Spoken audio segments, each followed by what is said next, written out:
India. So when my good friend and pulpwood queen, Lovelace Cook, started Bollywood and Books, I just dove in to join her and listen to all of her podcasts on her wonderful.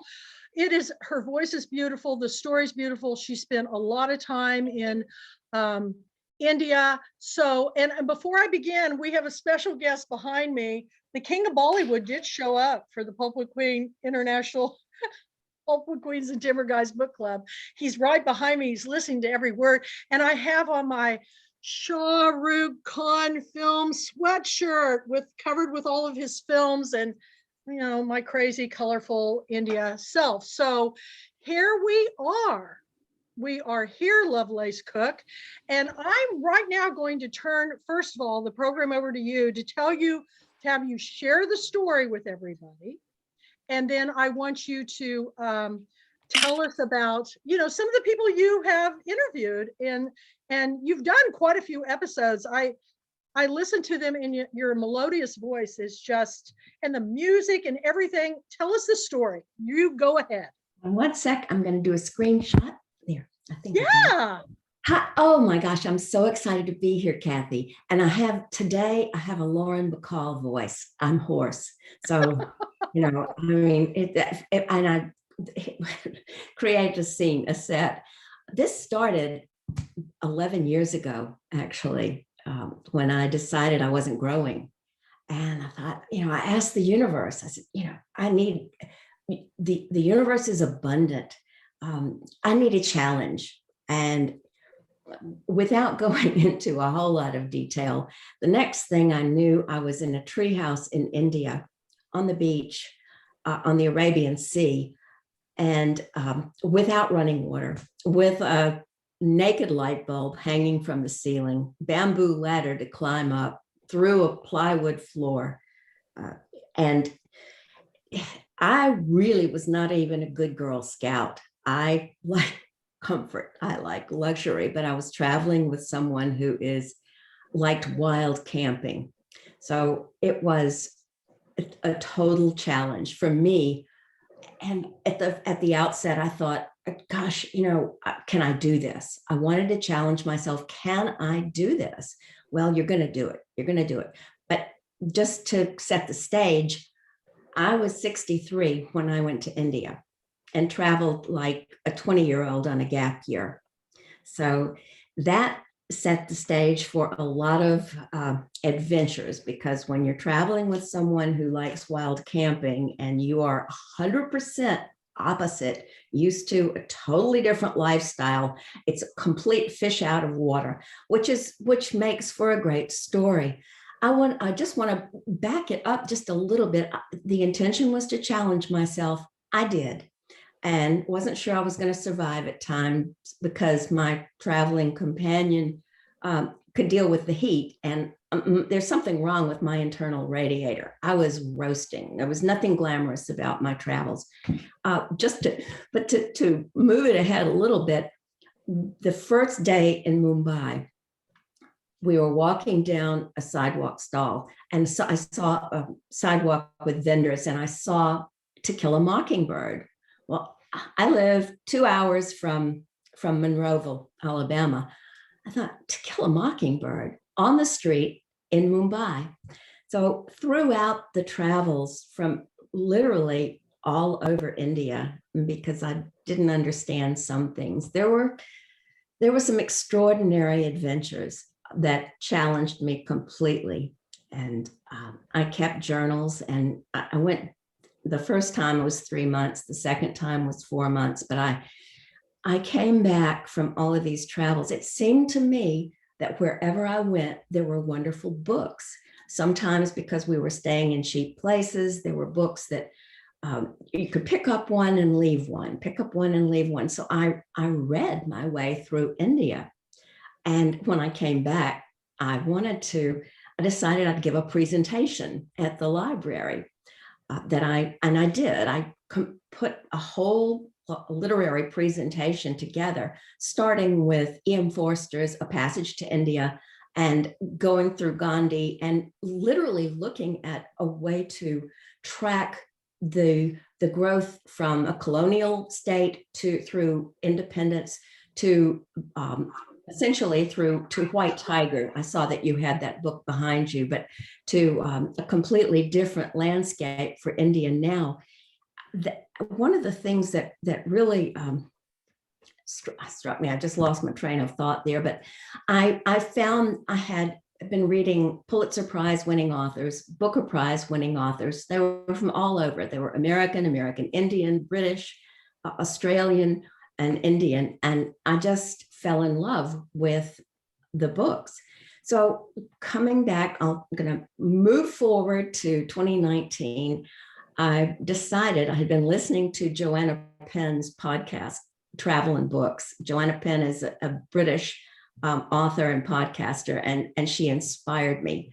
By night I write. Actually, I write by day, but I also am a disaster worker, which can be a bit of a disaster. But that I was in Mississippi, had been deployed to Mississippi, and was driving a lot. And I thought, I want to do a podcast. I'm going to do a podcast. Didn't have a clue how to do a podcast. So I started thinking about it. I thought, oh gosh, a literary journey through India is not sexy at all. This is a terrible title. So I thought, I'm going to call it Bollywood and Books. And I got into a class with Seth Godin, who is a marketing guru, and started to I did a couple of classes of his on how to do a podcast. And I learned how. I loved what Marilyn said about older people doing things and getting things going, because I launched my podcast at age 71. I learned how to do audio recording and editing, and just got that going. So it took me, because I was doing COVID outreach for a year, it took me a while to get my podcast launched, but I launched my podcast and my website in April of 2021. And I thought what I wanted to do was essentially do a literary romp through India, where I talked about books and authors, people I met along the way that fascinated me, and Indian cinema. So that's kind of the history, the background of that. And just, I don't know, Kathy, do you have any questions at this point? Do you want me to continue? Continue, but I actually pulled some books that last time when you had me on your Bollywood and Books show, I showed you all the books I'd read then, and I've got literally stacks of books, but I've got 3 I'll talk about later. But no, you continue, and then when we're ready you jump back in, just holler at me, okay? Sounds good. Well, throughout the year, I started out with interviewing some people I had met, and then a young Indian filmmaker in New Delhi. He's young compared to me, but he was a dancer. His dad, turned out, and I didn't even realize it, his dad had been a film director in Bombay for 35 years. And he had gone to parties at hotels after rap parties with film stars. And when he was a youngster, he started dancing. He would pull on his dad's coat and go out. Oh, he wanted to dance, and he'd go out on the dance floor and dance like crazy. And his father finally sent him to dance school, and he thought he was going to be he wanted to dance on Broadway, basically, but was a great guy. So I interviewed him. That evolved. I interviewed Kathy, and throughout the year, I began reading a lot more about Bollywood cinema, Indian cinema. I'll call it Indian cinema because I understand from Kajol, don't know how to pronounce her name, that some of the Indian actors don't like to call it Bollywood. So but to step back just a little bit, through Kathy, I met Anju Gattani and Veena Rao. And so I thought, I'm going to start interviewing the Indian American women authors, because I had a series of books where I want to go interview different authors. And the first interview I did, and I'm going to hold the book up if you don't mind. I interviewed Veena Rao with Purple Lotus. I read this book. I mean, it is fantastic. And we had a great time in the interview. If you haven't read Purple Lotus, I just highly encourage you to do so, because coming from, I became really interested in women coming from a patriarchal society into a Western culture and learning and somehow finding their balance, finding agency out of a patriarchal society, coming into our much more permissive Western society, and the way that they just absolutely developed and as wonderful human beings. I also interviewed Anju Gatani with her book, Duty and Desire. And then I picked up, and I don't have it in front of me, but I picked up Alka Joshi's books, The Henna Artist and The Secret Keeper of Jaipur. I'm going to interview her in February. She's wrapping up a novel right now. But what I found was a thread through these books that touched me that I had not really planned to investigate at all. But the thread was that of domestic abuse. And coming from a patriarchal society where women don't have the agency, and both novels have that thread through them, as does The Henna Artist and The Secret Keeper of Jaipur. So I decided I was going to do a little bit of down the road exploring more of that, because I felt like it was really important to discuss. I feel like to get back on a positive note. But Kathy, anything you want to add? Yes, I do. First of all, the books that you're talking about are fantastic, and luckily I was able to get a hold of all of them, and that's why there are remarkable stories I've made. The 2022, at least the first two you mentioned, 2022 International Pulpwood Queen and Timber Guy Book Club authors, but I have a group of books that are called Lagniappe books, which is going to be just because books. I don't know if anybody will have time to read them, but I wanted just to show them because I learned about White Tiger, which is by Aravind Adiga, because it was nominated for an Academy Award, and I watched this film, and it kind of chills me to the bone still to this day, much like Memoirs of a Geisha. It is something else. It's also the winner of the Man Booker Prize. So there's a good reason why I was never able to get a hold of this author from India. And then I think I mentioned this to you, but I don't know if I had the book at the time, but did I mention this one to you too? Lovelace, the Shantaram. Did I mention that? Yeah. This is the most amazing thing. I came across, learned about this book. I ordered it because I saw that, it was about Indian, but it was from he's Australian. The author is Australian. His name's Gregory David Roberts. And what's amazing to me is I, devoured this book, and then at the top of the book, it says, a novel of the first order, a work of extraordinary art, a thing of exceptional beauty, Pat Conroy. I got chills because everybody knows that Pat Conroy is my favorite body of work. And then, so I'm all excited about that enough. And then I see on YouTube that Oprah went to India. And, Kathy, she interviewed him. She did. I couldn't believe it. Can I interject one thing? Yeah.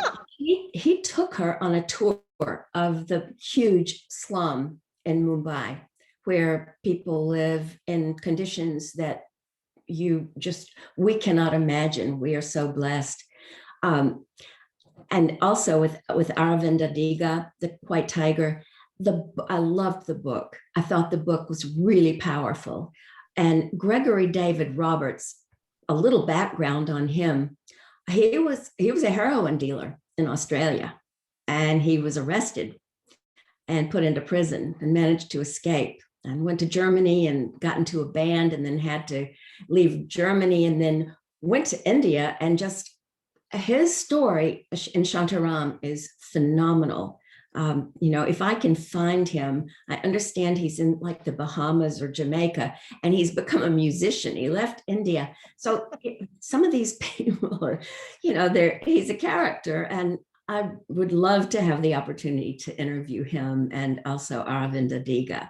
Sorry to interrupt you, but I just... No, you're not interrupting at all. I think we're simpatico on how we feel about these books, but because every place that Oprah went on the Oprah Winfrey tour of India is places I wanted to go. The Taj Mahal. I really wanted to go to the slums. So I want to mention another British subject who has been traveling around the world as a single woman. That is so inspiring to me. I've watched every one of her shows on BBC, but it's Joanna Lumley.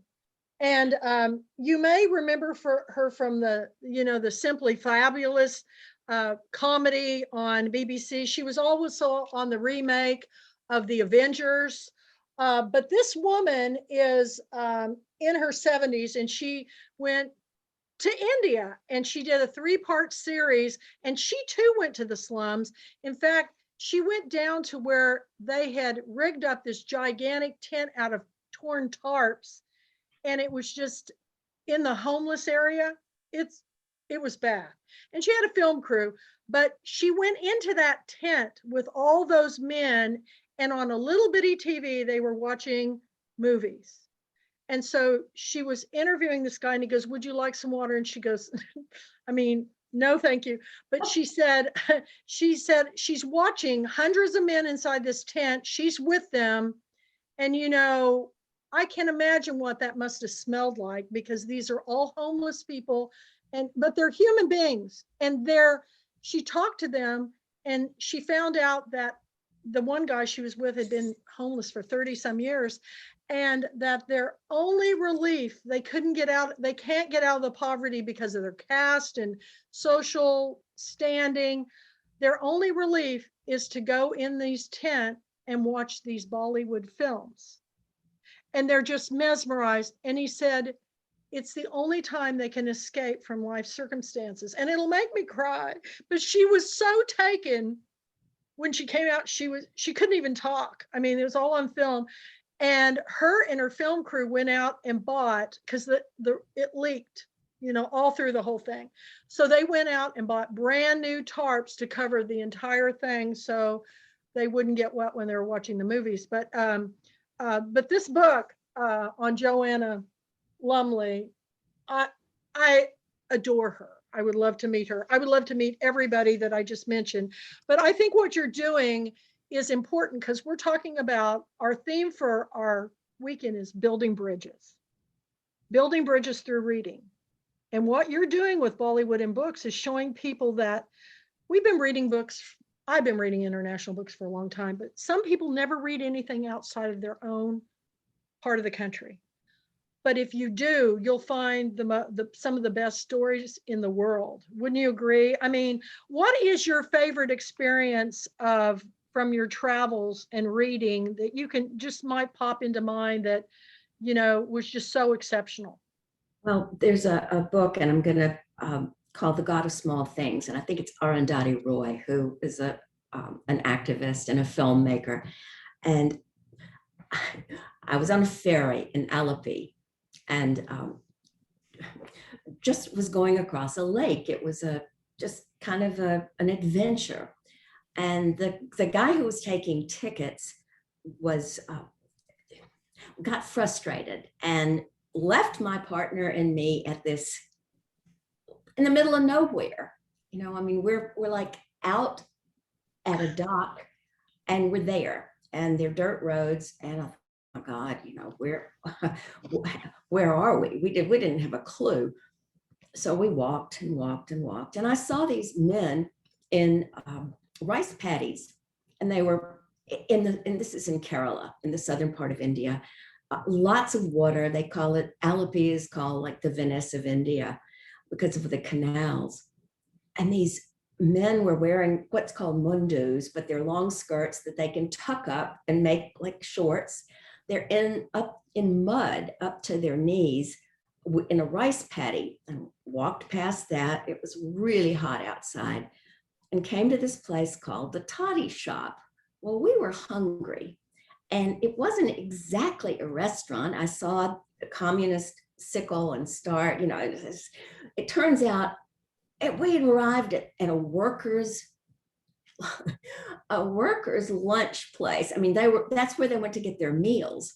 And because we were hungry, they said they would feed us. Well, I mean, some people spoke English. Now they're cooking on a wood fire stuck on top of, they have a kettle with bricks and a wood fire. So we sat down to eat. And I don't know if any of you, I like Indian food, hot food that burns my lips and burns my throat, and where I want to have a fire extinguisher, and I wonder if I'll ever survive. That is not for me. But out comes this fish and something called tapioca, but they make it with a tapioca root. It looks like a potato salad.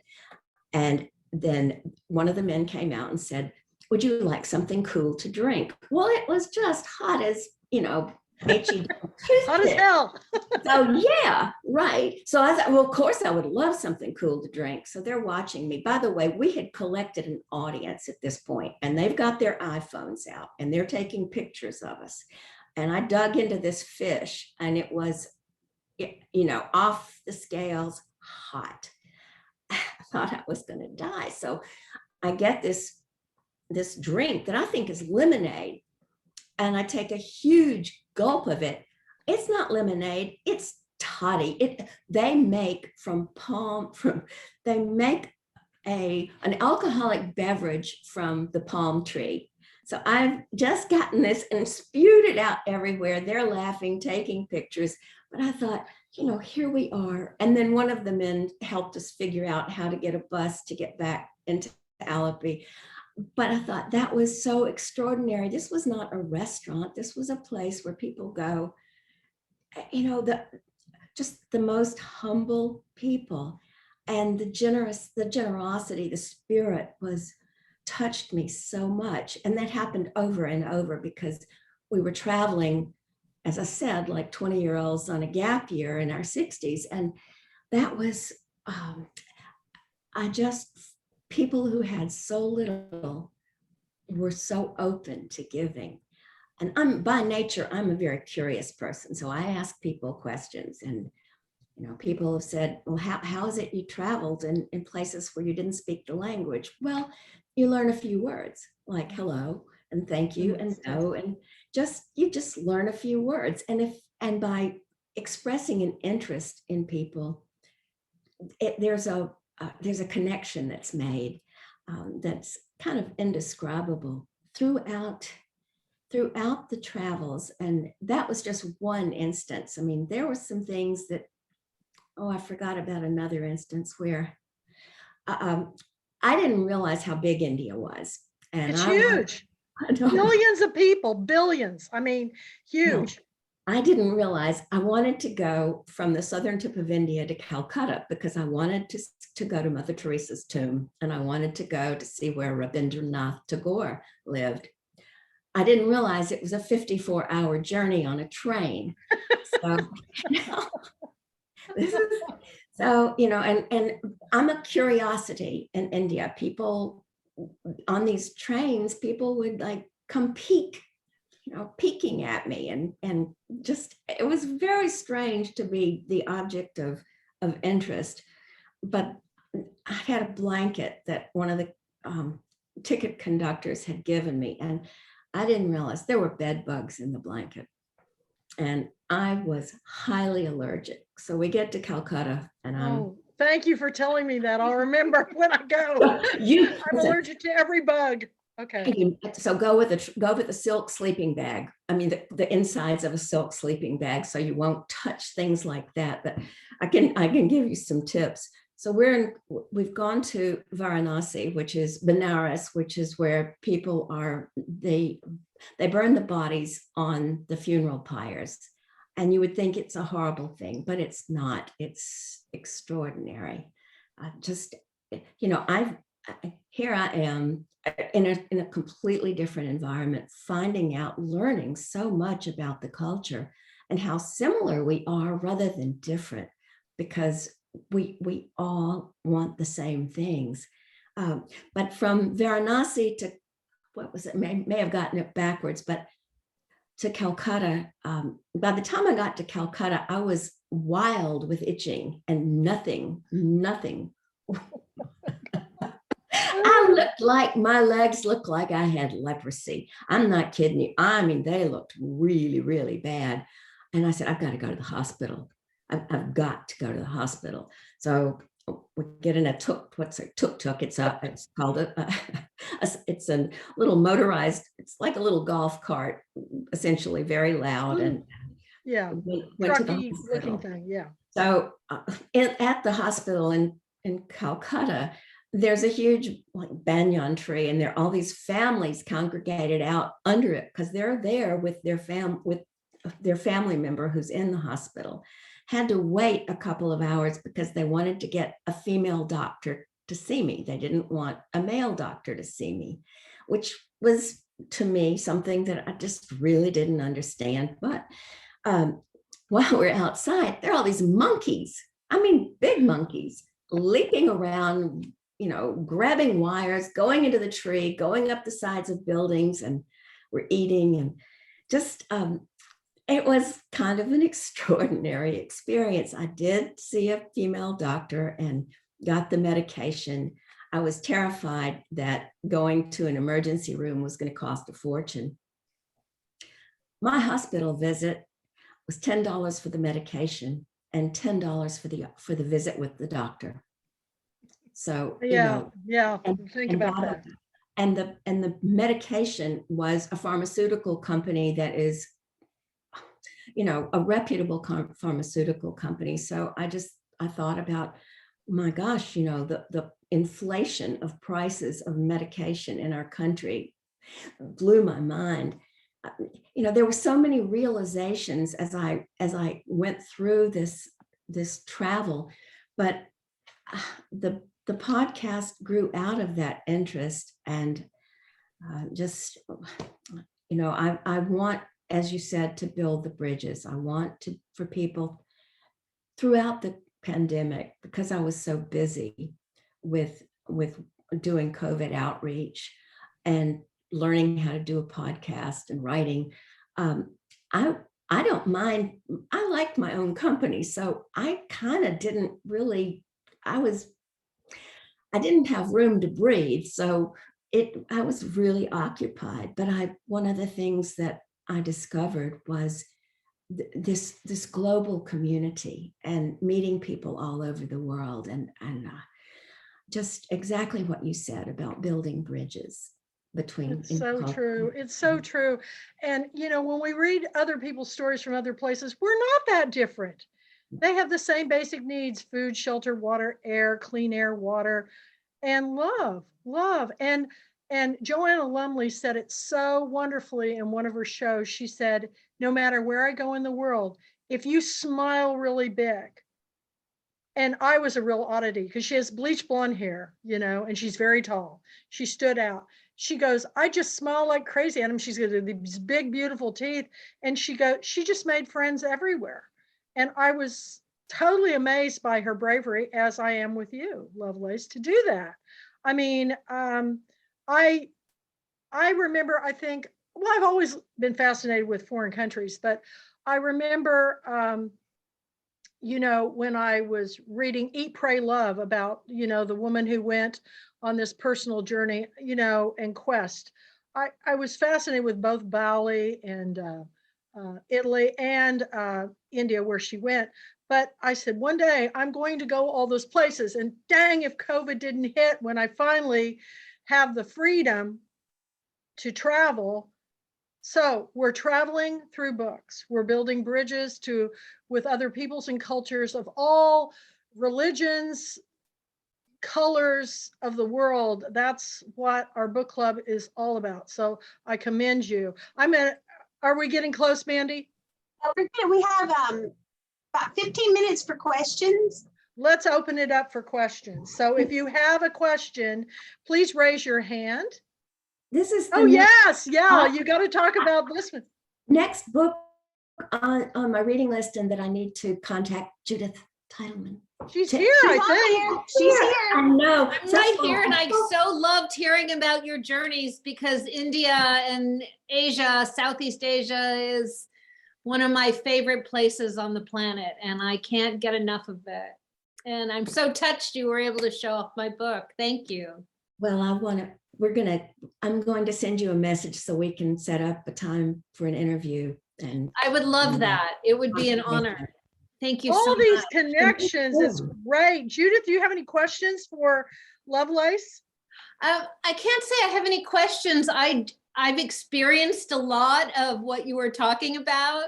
So it just made me happy, because, you know, we can't travel right now. And my husband and I are huge travelers, and we spend a lot of time in that part of the world, but I can never get enough of it. So I just always want more. And I can't ever get enough of hearing about other people's experiences all over the world, but especially in India and throughout Asia.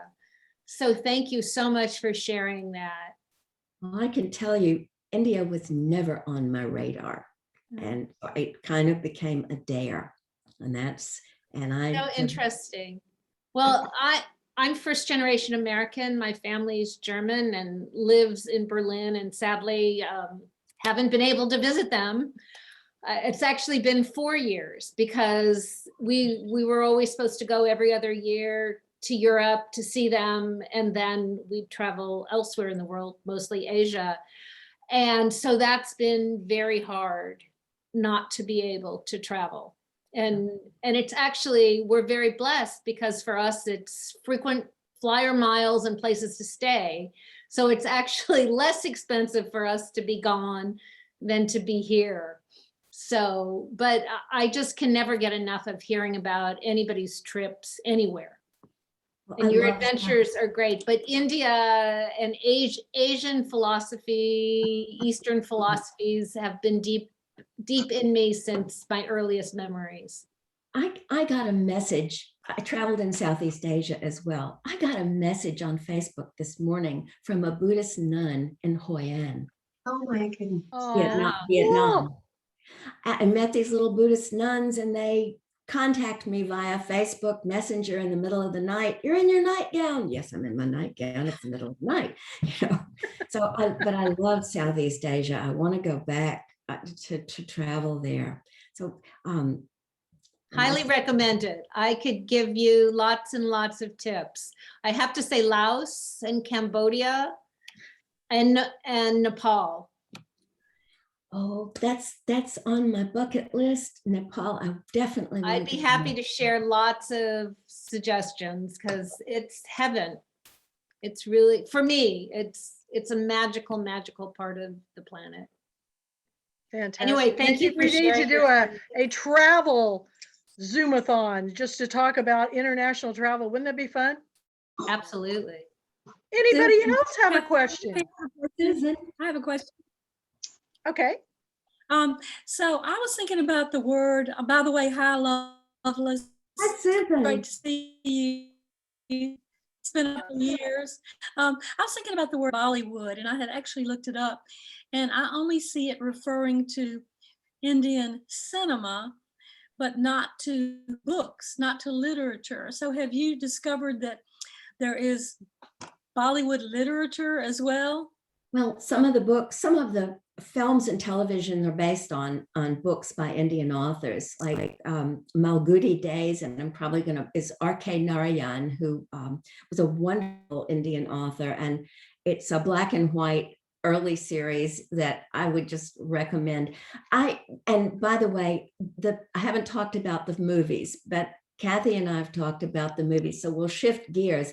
There are films, books that are turned into films. I know Shantaram, people have been trying to film that for ages. I think Johnny Depp was going to do it, and then that didn't work out. But I heard the Netflix is going to do a series. Don't know if that's going to work out.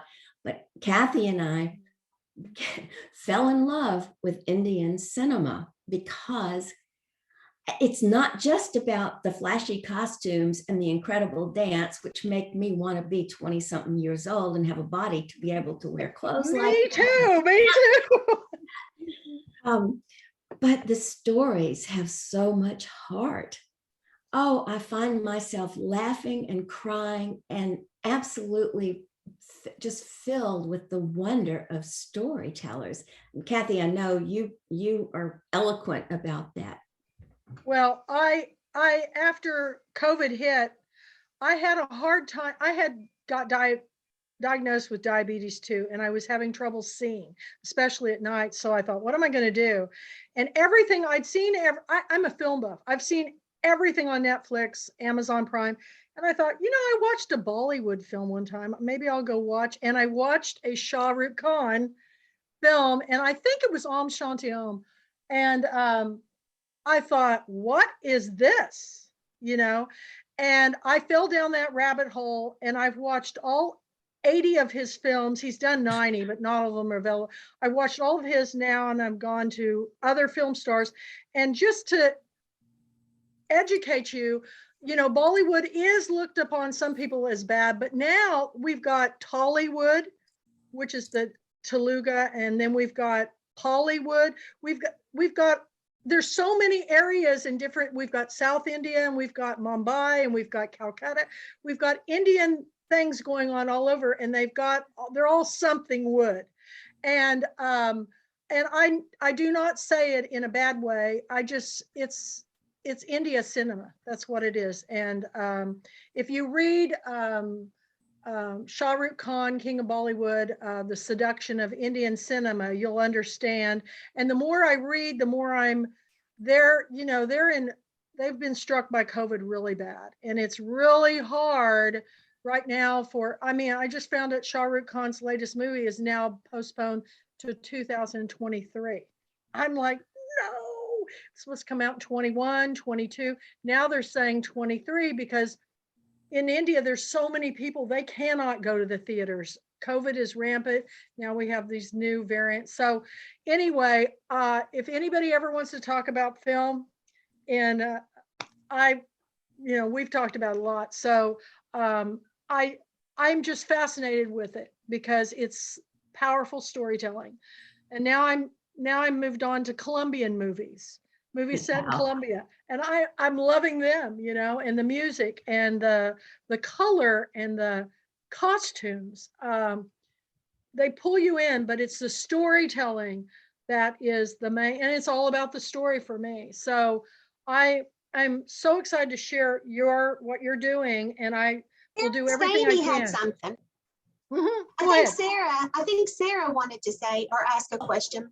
Well, when we were talking about the travel, I just wanted to add, I've done a lot of solo and partnering travel all through South and Central America, and recently Thailand. And it's absolutely true. If you can't speak the language, you have just a few words, that big smile, just like, people are wonderful. And that bridge really happens. So I'm hoping we can all travel again, and not just in books. Thanks for your stories. It's amazing. Anybody else have something for Lovelace? Susan Wingate is. Susan? Well, I'll just jump in real quick to say, so Lovelace, do you remember the first time we met? Was at Suzanne Hudson Joe's house? Definitely. And I'd never met you. That was how we met. And you were so sweet. I thought, who is this sweet, soft-spoken? You were just so and then to find out all this about you, that you're just fearless and all the work that you do. It's I thought, what a character. Fools rush in. And I was trying to think, how did we meet Lovelace? Was it online? It was online years and years ago, Kathy, and I don't know exactly how, but when I was traveling, you and I were communicating via Facebook, and you were encouraging me, and because there were so many times I wanted to leave, but I didn't, and Ruthie was talking about our shadow, And that's something I read, can I just jump in? Ruthie, I read your story, Me and My Shadow. I hope I got the title right. I was reading it last night, and I thought, we do need to embrace our shadow side. My first trip to India, I was such a fish out of water. I feel like I was truly the epitome of the ugly American. And, I can say that and just say, oh my God, came back. And in reflection, I started to understand a lot more about myself, and to embrace that shadow side. That's like you said, the ugly, loving the ugly, loving all parts of ourselves is so important. And that was, we were just talking about love. I just discovered through talking with all these people that love was the most important thing in the world. It was huge, just this kind of, but it was an awareness that was visceral rather than intellectual. Lovelace, in your story in Work in Progress, I got everything you're just saying. I got this person who lands on Mars in a way, but is so conflicted because your own judgments about your own way of seeing the world and the expectations that go along with it were also in conflict with the vibrancy of the culture and the colors. And so, yeah, I got a sense through your story that you were struggling to embrace that which you might lock away in a closet or something. Well, like you talked about the hero's journey, Joseph Campbell, there are a number of books on the heroine's journey. Mm-hmm. And I think that that's something really important to explore as well. But in developing a character arc from naivete to an awareness and embracing self, but I've launched off on another topic altogether. We've got just a few minutes. Betty? Yes, I want to tell Lovelace. You live down in close to Mobile? I live in Fairhope. Okay. I have a sister-in-law and brother-in-law that live in Loxley. The next time we come down, I am calling you. That would be lovely. Yeah. Okay. All right. Anybody else? Last question. All right. Last words from you, Lovelace. What would you like to say you've learned from this experience this past year? Well, there are a couple of things. First of all, I have been dying to go to the Jaipur Literature Festival. It's January 28th through February 1st. It's free. You can go to YouTube and watch it. And it is one of the biggest literature festivals in the world. I would say sign up, subscribe to that. I really wanted to have a chance to interview William Dalrymple, who was one of the founders of the Jaipur Literary Festival. I haven't been able to get back to India to do that. That's a goal. Yes, I mean, I'm so much on. What's that? 1 minute? 1 minute. Okay. I think Picasso said, the meaning of your life is to find your gift. The purpose of your life is to give it away. And I think that's all. To be of service, to be generous, to come from a place of love and kindness is just, I grew up through the hardship in India, really. I mean, at a late age and stage. Well, the last thing I would like to say is you need to write a book about this. You really do. Kathy, I'll help you all the way. I am finishing the fourth part of the book right now, the first, an edit. So, I mean, it's written, but it is a hot mess. Talk to Mandy Haynes. She'll get you all fixed up. I'm going to talk to Mandy. Yes, I am. Thank you, Kathy. Thanks so much. What was the name of that festival again? The literary festival everybody's asking. Jaipur? It's the Jaipur. It's Jaipur. Jaipur. It looks like Jaipur. Jaipur Literature Festival. And maybe we can put it in the notes. I'm going to see if I can get it. Put it in. If not, we'll find out the information and I'll share it to all of you. I would love to go to that. Me And it's free too. online. Let's go, everybody. Okay. We need to go to that in person and be. I'm with you, girl. And I don't have a big thing about dealing with bed bugs. I'm going to bring some stuff with me. I've got all kinds of tips about how you avoid certain things. Okay. Judith probably does. Resource. Okay. Thank you. Everybody. Share. Yeah, this We'll is amazing. share all our travel knowledge. Thank you so much, Lovelace. That was wonderful. Okay. Thank you. We'll see you all at our next session. Thank you, Lovelace. I love you. Bye-bye. Bye.